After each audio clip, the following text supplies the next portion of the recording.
Before love was praised, it was weighed, and many believed the scales mattered more than the heart. Azael was known as a righteous man, not because he spoke loudly, not because he demanded attention, but because he lived with discipline. He rose before dawn, worked with steady hands, spoke only when words were necessary. The elders trusted him, the villagers respected him. They said he was fair, and fairness mattered. To Azael, he believed goodness was proven by balance, by knowing when to give and when to step back, by helping, but not too much, by caring, but not at great cost. Love, he believed, required limits. Each day, he followed the same path home, past the fields, past the bend in the road where the land narrowed and the stones grew sharp.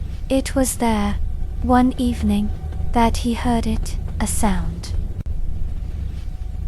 A low, unclear. He stopped. The wind carried it again, a strained breath, a voice weakened by pain. Azael looked. The bend, the road beyond, was quiet, dangerous. After sunset, known for thieves and misfortune, he waited. If the sound returned, he told himself, he would act. It did not. Or perhaps it did, and he chose not to hear it. Azael continued walking. That night, as he washed his hands and prepared his meal, the sound returned to him, not as noise, but as a weight. He told himself he had done nothing wrong. He had not caused the suffering. He had not ignored a clear request. Still, sleep came slowly. In the days that followed, Azael passed the same place again and again. Sometimes there was silence. Sometimes there was movement. Once, he saw a figure sitting low by the roadside, head bowed, body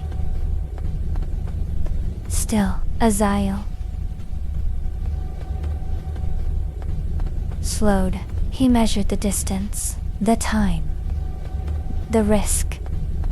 Someone else would come, he reasoned. Someone better prepared. He walked on. That night, he prayed quietly, not for forgiveness, but for reassurance. He asked for clarity, for confirmation that his restraint was wisdom. None came.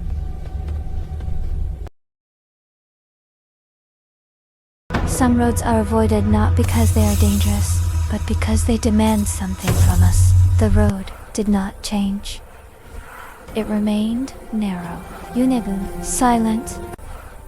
But Azael changed each time he walked it. He began to notice details he had ignored before. Marks in the dust, broken branches, footprints that dragged instead of stepped. One evening, as the sun lowered, he saw the man again. The stranger sat against a stone, shoulders slumped. His clothing was torn. His hands trembled as he tried to stand and failed. Azael stopped. The distance between them felt larger than it was. He could hear the man breathing now, rough, uneven. Azael thought of his home, the warmth, the safety. He thought of the stories told about that road, the warnings, the consequences. He told himself that caution was not cruelty, that wisdom knew when to withdraw. I will return, he thought, with help. He did not. The next day, the stranger was gone. Relief came first. Then, something else, a heaviness Azael could not explain. Days passed. The stranger returned, weaker, slow. Each time Azael saw him, the man seemed smaller, as if the road itself was pressing down upon him. Azael offered water once, left it at a distance, watched from afar as the stranger drank with shaking hands. It should have been enough. It was not. That night, Azael dreamed of walking the road endlessly, each step heavier than the last, each refusal echoing behind him. He woke before dawn, unsettled. The road had become a test, not of courage, but of compassion. And with every careful choice, Azael felt something within him bending.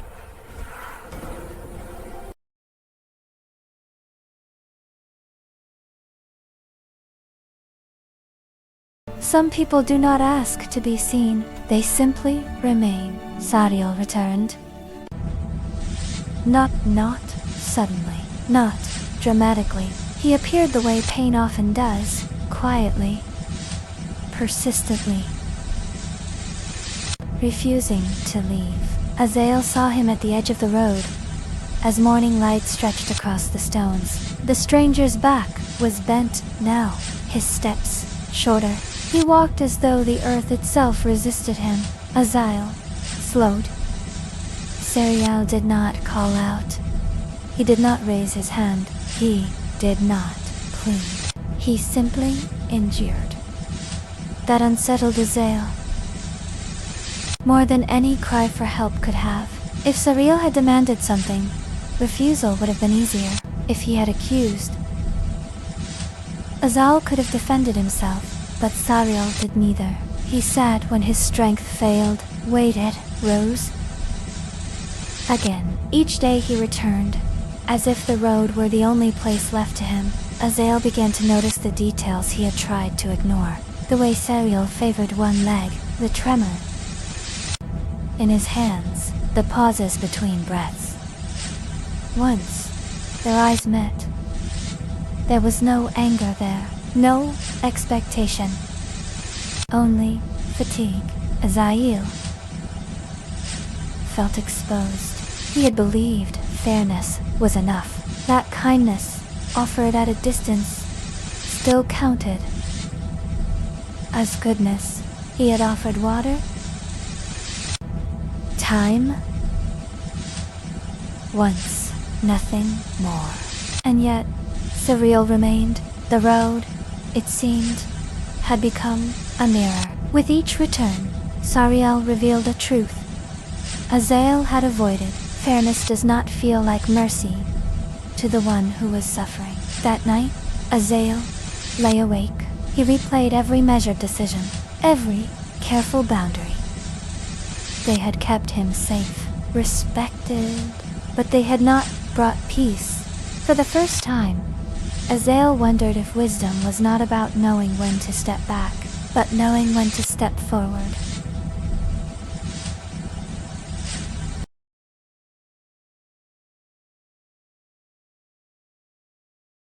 Wisdom does not always arrive as an answer. Sometimes, it arrives as a question that will not leave. Is justice complete without love?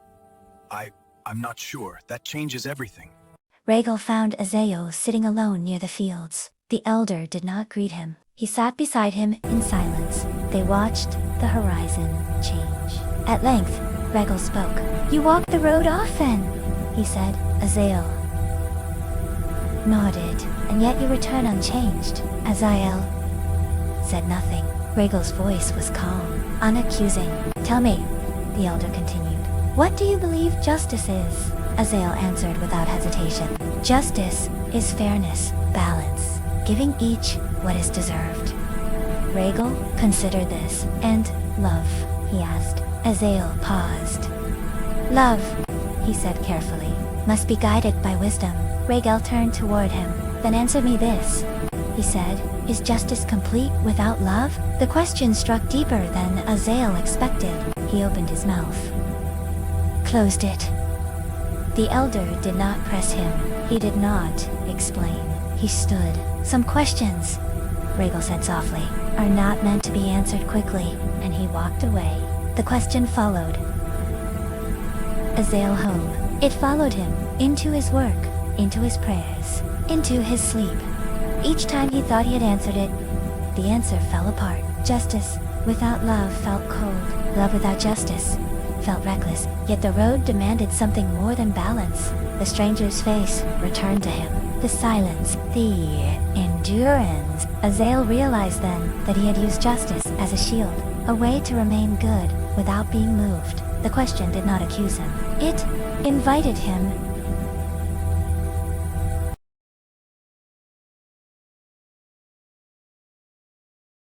There are moments that arrive quietly, and once past, cannot be undone. The night was darker than usual. No moon guided the road. No stars offered direction. Azael had delayed his return, lingering at the fields longer than necessary. He told himself it was work. But his thoughts had been elsewhere. As he reached the narrow road, he heard it, a sound lower than a cry, a breath strained beyond strength. Serial lay near the stones, his body twisted, one arm pressed beneath him. He did not move when Azael approached. For a moment, Azael stood still. Instinct urged him to step back, to mark the place, to return with others. But something had changed. He did not calculate the distance to his home. He did not weigh the danger of the road. He did not ask whether Serial deserved help. Hikuneruto. Idoshiko. Serial's breathing was shallow, his skin cold. Azael placed a hand beneath Serial's shoulder, then another beneath his knees. The weight surprised him, not because Serial was heavy, but because Azael had never carried another like this before. The road felt longer with each step. His arms strained, his breath shortened. More than once, he considered stopping. No one would blame him, he thought. He had already done more than most. But each time his resolve weakened, he felt Serial's weight shift, a reminder. By the time Azael reached his door, his hands trembled. He did not feel triumphant. He felt exposed. As he laid Serial down, Azael understood something he had never known before. Love was not an idea. It was a decision made when comfort was no longer an option, and there was no turning back.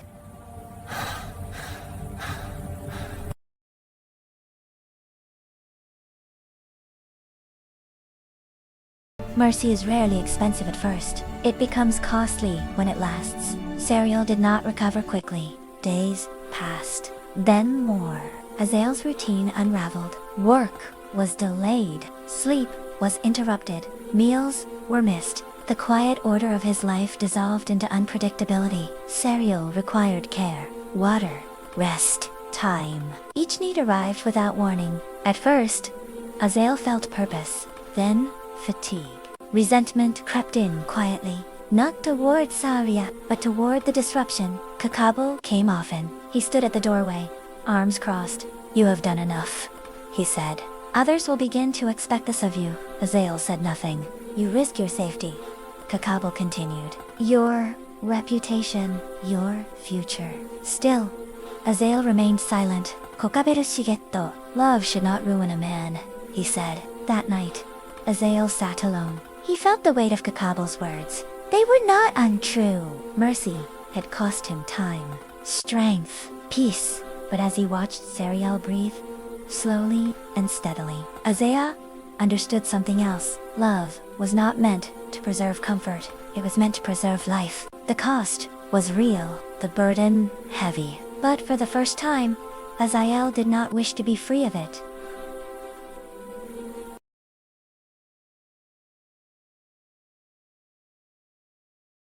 Love does not always arrive loudly. Sometimes, it simply notices. Nama lived nearby. She had watched Azael for many seasons. Though she had never spoken of it, she noticed patterns others ignored. How his door opened at unusual hours. How his steps slowed with fatigue. How his gaze often drifted back toward the road. One morning, she followed the signs. She did not announce herself. She did not ask questions. She saw Sario resting inside. She saw the wear in Azael's hands. She saw the quiet strain in his shoulders. Without comment, Nama sat down what she carried. Water, cloth, food? Azael looked up, startled. "You do not have to do this," he said. Nama met his eyes calmly. "I know," she replied. She returned the next day. And the next. Others noticed. Some whispered approval. Others shook their heads. "This is not her burden," they said. "She will gain nothing." But Nama did not speak in defense. She stayed. With her presence, The weight shifted, not removed, but shared. Yet, not everyone joined. Some crossed the road more quickly now. Some avoided Azael entirely. Love, it seemed, revealed more than kindness. It revealed distance. That evening, Azael understood something new. Love grows when it is seen, but it also exposes those unwilling to carry it.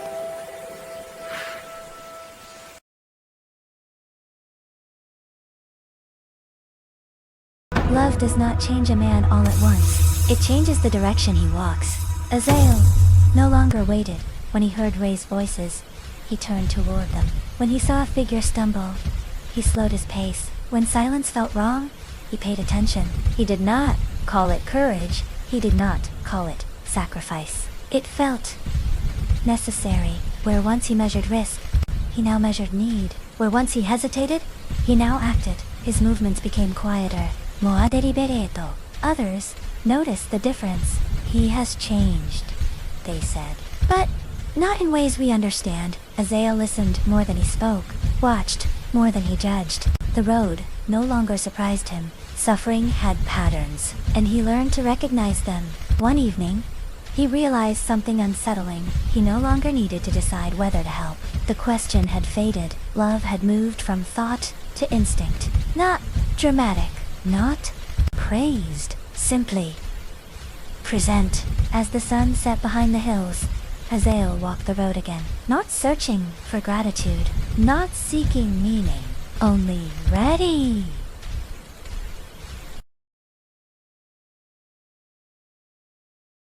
Not every ending announces itself. Some leave without sound. Sariel was gone when the morning light entered the room. No movement, no breath, no presence where one had been for so long. Azael stood in the doorway, uncertain of what he felt first. Derihu, fear. Loss. There was no note, no final word, no sign of gratitude left behind. Only an empty space where suffering had rested. For a moment, Azael felt something tighten inside him. Had it mattered? Had all those nights changed anything at all? He walked the road, searching for answers that did not come. Sariel had not looked back, had not waited, had not explained. And slowly, Azael understood. Love had never been an exchange. It had not been given to be repaid, not offered for remembrance, not extended for reward. It had simply been required. That night, Azael sat alone. The silence felt different now. Not accusing, not heavy, just honest. Sariel had taken nothing with him, but he had left something behind. A truth that could not be carried away. Love does not stay to be thanked. It moves on.